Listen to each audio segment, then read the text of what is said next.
大家好，我是阿胖，今天分享一个南瓜冰糕的做法，只需要大锅蒸一蒸，做出来冰冰凉凉、Q 弹，非常的好吃。看看是怎么做的吧。首先我们要准备一块老南瓜，大约200克。老南瓜做出来南瓜味更浓。再把里面的瓜瓤刮得干净一些。刮好之后，把它切成厚片，然后再改刀切成小块。最后直接装入到料理机里面。现在向里面加入800毫升清水，选择果蔬键，打成细腻的南瓜浆。接下来大碗中加入125克马蹄粉，再倒入300克南瓜浆，把它搅成细腻无干粉颗粒的面糊。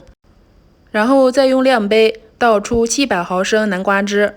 中间碰到有大颗粒的南瓜，一定用筷子把它捡出来。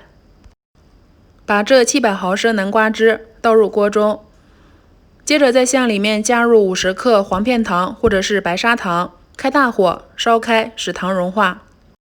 然后用烧开的南瓜汁缓缓地倒入马蹄粉面糊里，并用筷子搅拌，一直搅拌到像这样有粘稠的面糊出现，像这样。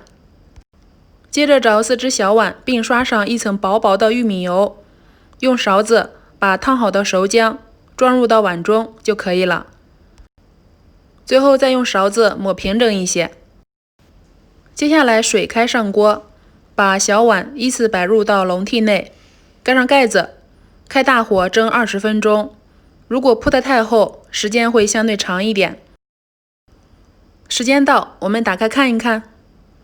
哇，这个颜色也太漂亮了，黄澄澄、金灿灿的。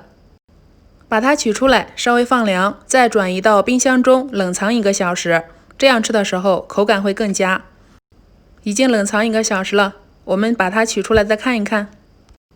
首先给你的感觉就是它特别的 Q 弹，吃的时候一点都不面不烂，非常的有嚼头，弹弹的，而且又顺滑。吃的时候就很随意了，我们可以把它先切成厚片，然后再切成条，最后切成丁。切的时候我们就能够看到切出的小丁颤悠悠的，就是 Q 弹了。吃的时候可以裹上椰蓉干吃，也可以加入蜂蜜、牛奶。今天分享的就是牛奶吃法，加入牛奶之后再加一点山楂干、蔓越莓干、葡萄干，最后再放一点奥利奥碎，哇，美呆了！这样做的南瓜冰糕，冰冰凉凉的，吃起来非常的舒服，自己做的又干净卫生。如果给孩子吃，加一点牛奶，这样就变得营养多了。一次性吃不完，可以缠上保鲜膜，缠得严实一些，放入到冰箱冷藏，第2天还会像这样 Q 弹。喜欢的话就试试吧。